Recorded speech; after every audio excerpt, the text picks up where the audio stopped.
Hello, my name is Sav, and I'm going to be giving my first impressions of Stronghold Crusader 2. Before we jump on into the game, let's take a look at the options menu. So, something that the game pestered me when I began was that you only get these, I believe, 5 shields to start with for your character logo. But if you give them your email address, they will give you the other 10. This was really annoying. I did not quite want to give them the email address, but so far I haven't been getting any advertisements, but they're probably going to do something with it. So let's look at the actual options menu. They have video resolution, full screen, graphics. They don't have... oh, they do have custom, never mind. And then you go into custom. Alright, then they do have a pretty good amount of detail, never mind. I was going to criticize them for not, but there we go. Let's just put that on ultra. Vertical sync, gamma. It's good, but it needs more. My main complaint would be lack of rebindable keys. That is huge in RTS. There also seem to be no hotkeys. Once again, a large thing in real-time strategy games that this is missing. And then, of course, volume, individual sliders, and music on or off. I'm going to turn that off for the rest of this. Speech as well. We are going to have just sound effects. So, Stronghold Crusader 2 is a city builder / RTS with, I would say, a very slight emphasis on the city builder. Mostly because if you look at the animations of RTS, it's not that good. Watching troops fight looks really weird. Except for range attacks. Range attacks look just fine. So, let's go on into the game. The tutorial was incredibly lackluster. I actually left halfway through because it was just so boring. What ended up happening was it said, alright, gather resources. I gather resources. It wants a rather large amount, and at that point I'm just done. I was not going to wait for my peasants to gather enough resources, and I had a basic grip on the game anyway because I saw some videos on YouTube. The tutorial was boring, but if you have to play it, I'm sorry, but you're going to have to play it. Then they have a learning campaign. The learning campaign had the same problem.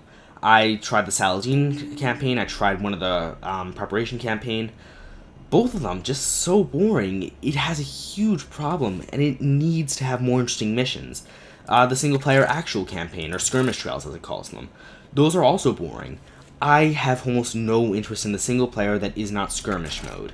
But that is quite... the game seemed to have realized that, and the emphasis is on skirmish mode, sandbox, community map making, and of course, multiplayer. But I'm going to be doing single player because, let's just be honest, the internet is unpredictable and that may or may not destroy the video. It did in my last attempt at recording. So let's start up a custom skirmish. You have a pretty good menu to work with, a large variety of maps. Some of them are very interesting, such as Veins of Iron, in which you can quite clearly tell if this is imbalanced. Well, let's grab another guy. You can tell if this is imbalanced. This guy has access to a lot of iron, but I don't have as many resources, but I do have this small capturable location here. And then there's, of course, the entirely symmetrical ones. Let's choose Crusader Tactics because that is the best designed map in my opinion, or at least that I've played so far. I am about 3.5 hours into the game, and I've played about 6 games so far. The AI so far seems pretty good. They have a large variety of them. They have the Wolf, which is going to be your hardest to... I've heard that the Rat is the weakest, but the Caliphs is in the top left, and the Wolf is in the bottom right, so I'm going to assume that it's going from weakest to strongest. Except the description for the Caliph. Read that quickly, pause the video. Now compare that to the Rats. The Rat seems like he would be much weaker. It would make sense for him to be much weaker. But is he? I have difficulty comparing the AIs. It doesn't give very good descriptions for them. But let's jump on into the game. Loading times are very fast, which makes me very happy. But then again, the graphical fidelity is not that high. So let's immediately begin by placing our stockpile. Stockpile is where we contain all non-food resources. Where is the iron mines? That will be up there, so let's place it towards that side. And here's the granary. This is where we're going to grow our food because there is grassland here. We are, of course, in the Middle East, so grassland comes at a premium. So now let's start by cutting wood. Wood is going to be one of our most important resources, if not the most important resource. So let's get a lot of wood camps. We are now going to need a house to house peasants in because this game does do its city building in the style of Tropico, where people in your city are individually managed. This does, of course, mean they have a small population, ranging somewhere between 50 to 200, but I still like watching them individually work and physically carry the material as opposed to arbitrary, oh, you have a traffic jam here now. That's just weird. Even though it might logically not be the case, the programming would say, oh, there's traffic jam there anyway. So you also need to feed your peasants, otherwise they get unhappy and they'll stop working for you, and they'll also stop spawning out of your keep. So let's grab ourselves a few apple orchards. And let's grab ourselves some wheat farms, but we are quite tragically out of wood. Once again, very important resource, so let's buy a whole bunch of wood. I think that for what I'm trying to do here, about 400 should do. So let's build 2 wheat farms, a mill, and 2 bakeries. Out of wood. 3 bakeries, actually. So now, this is the most complicated supply chain that I could find in the game, next to weapons manufacturing, but I'll get into that in a minute. So, you build wheat farms to get wheat, which then go to the mill to be ground into flour, which will then be baked by the bakers, who will in turn take it down over to the granary, so that way it can be consumed by the people. So, very relatively simple economy, with that being the most complex supply chain, except for perhaps weapons. So let's get into weapons manufacturing. First off, let's set the archers up here, because the AI tends to attack pretty early. Look at that castle he's building. Much better than mine so far. I'll get into walls next. So now we need to produce ourselves some weapons. So let's grab ourselves more wood, because you need wood for just about everything. So, let us begin with choosing what kind of weapon we want. Let's go with bows, because bows are really nice, so we need Fletcher's workshop for that. Next, we need a place to store those weapons, that way we can train the troops. Let's grab ourselves an armory. I'm going to place that a little bit outward for reasons that will soon become apparent in a minute. So now it has that the Fletcher will then create arrows out of wood, which we are currently harvesting, and then take them down to the armory so that way we can use them. And then we will build a barracks. The barracks I will place this way, and I will explain why in a moment. So, and that's part of the wall building. So now we have the Fletcher, who takes us to the armory, which we can then use to train troops. As you can see, we require 1 bow. It says up there, I can't quite mouse it. And if you look down there, not very good animations. When I turned the sound effects off, there was a good reason. Not sound effects. When I turned the voice acting off, there was a good reason. The voice acting is really, really bad, and I might recommend that you do as well. So, the AI is telling me that I'm being attacked. I'm not quite sure where. Alright, I can't tell. So, the reason why this supply chain is slightly more complicated than the wheat is that you can also have, say, a Polterner. Polterners, not quite sure how to pronounce that. So that's why it's slightly more complex. You have multiple inputs. And the bakers are soon going to get it, and we are now being attacked. Let's send our troops in. So ranged combat looks okay. Melee combat, on the other hand, that is very unappealing. Take a look at the way that the soldiers are going to attack the structure.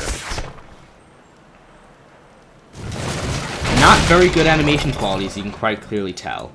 So now let's build our wall, because we don't want to be attacked like that again with a slightly more aggressive force. He has a siege camp here. He can build catapults. We're going to need ourselves some walls. So let's build ourselves walls. The stone curtain is literally just a wall. You cannot mount on top of it. But the stone wall itself, that is a wall that you can get on top of if you build stairs. So here's a mechanic that I found to be very interesting. One, the fact that you can't go on top, that would kind of be a given, but also, your wall will merge with buildings. And I can use the staircase here to avoid building my own, so that way I can then man the walls with these troops. Let's send my archers onto this wall. And it will merge with also things that won't themselves be mountable, like I could mount it to the armory, which doesn't have any kind of stairway. Although this would be inaccessible, so that would be a little bit redundant, so let's do it this way. Up, we are almost out of stone. Let's see how far I can get that. Alright, close enough. And stone is the next most important resource. Something that we should probably go get, so let's go grab that now. For this, we are going to need a quarry. As you can see, the quarry is rather far away from my base. So what we can do to help save time is that we can build ox tethers. Ox tethers seem to only work for any kind of mining-based structure, will not work for food. So if you have a really far away food chain, like say over here, the oxen will not help you. I would like to see oxen be universal, but I guess you can't have everything. So let's build a couple of oxen, so that way they can take the food right on down. I seem to have ran out of peasants to work with. I only have a couple left, so let's grab some more houses. And you can see where the economy goes from here. So now, the AI does have some intelligence to it. As you can see, they are harassing my economy, as any intelligent AI would. There seems to be a gap in the wall. I'm not quite sure why. I have noticed the game has a few bugs to it, and, alright. The AI does some weird things. Like, it was the right decision to go right for the wood camps and ignore my troops, but it feels a little bit bulky in the game with a little bit of emphasis on the actual city building. But let's go on. The bakers seem to need flour. The mill is... Alright, why aren't the bakers working? There are some weird things about it. Perhaps I just need more wheat farms. That could help. Let's build ourselves some wheat farms. They did destroy many of our woodcutters. Now we need more woodcutters, and you can see where the RTS very much plays into the city building. You need to constantly manage resources and manage the fighting. On the bright side, fighting is far less complicated than resources, so you can just send soldiers off to fight and not really need to worry about your resources all that much.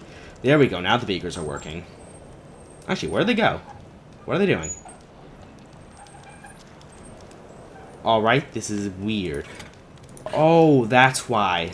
Alright, they didn't communicate that very well. So apparently, raw produce is stored in the granary. The meal, however, turns into flour, which is stored in the stockpile, which then needs to be baked by the bakers. That they were very unclear on. Alright, so now back to the game post my own personal discoveries. So, as you can see, there are a few bugs and just a few miscommunications that the game has about. Let's grab some more stone and help make a more complete wall. We are running out of money, and money you get through taxes.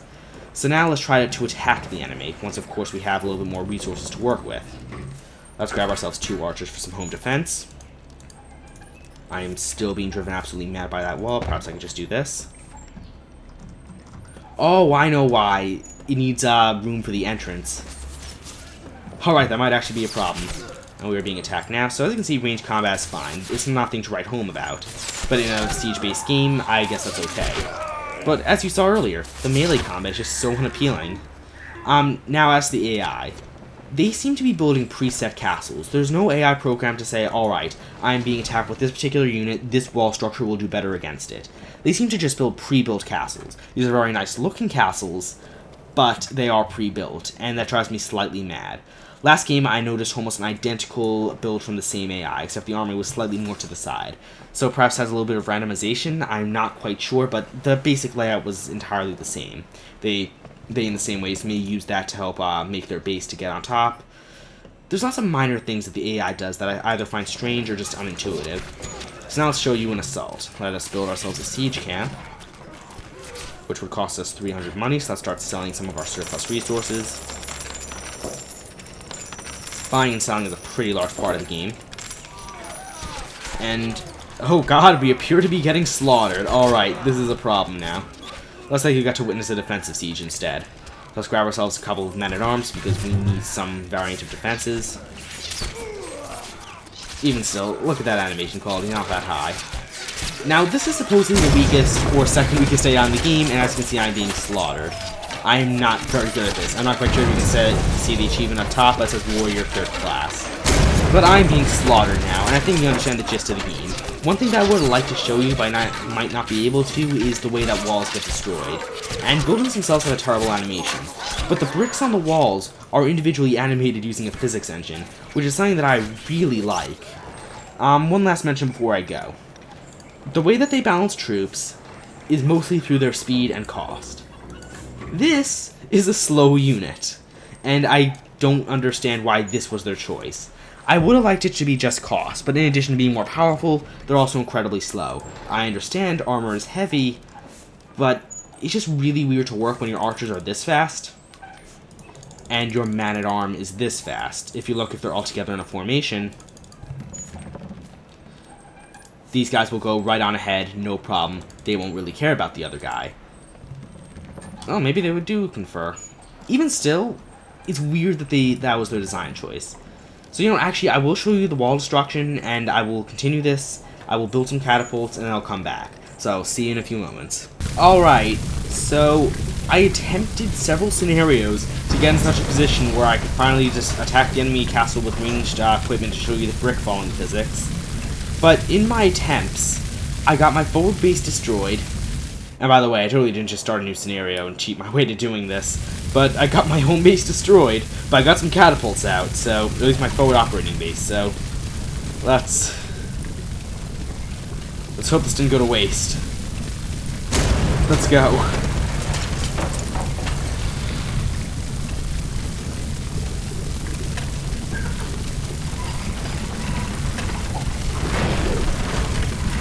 There we are. So now the physics are a little bit weird, but as more and more of the wall gets destroyed, it starts to look better. Take a look. Well, the shots fell short in that instance, but here are my men hammering away at the damn thing. As you can see, there's a good amount of clipping, but as you can see, they are individually rendered. You can quite clearly see that there was a certain level of work put into this. It doesn't quite look good up close, but from a distance, it's okay. But the brick falling physics seems to be a major change. Judging from some other reviews, I've seen that. There we go. That's what I want to show you. The actual walls collapsing looks very nice, so it's fun to build up a castle and knock it down, but I don't think it was quite worth all the work to show you the brick falling physics. Is, you know, what game has ever sold you on brick physics? I've been Sav.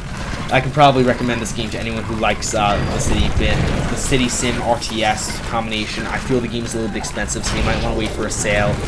But even still, I can probably recommend it. Thank you for watching, and I will see you next time.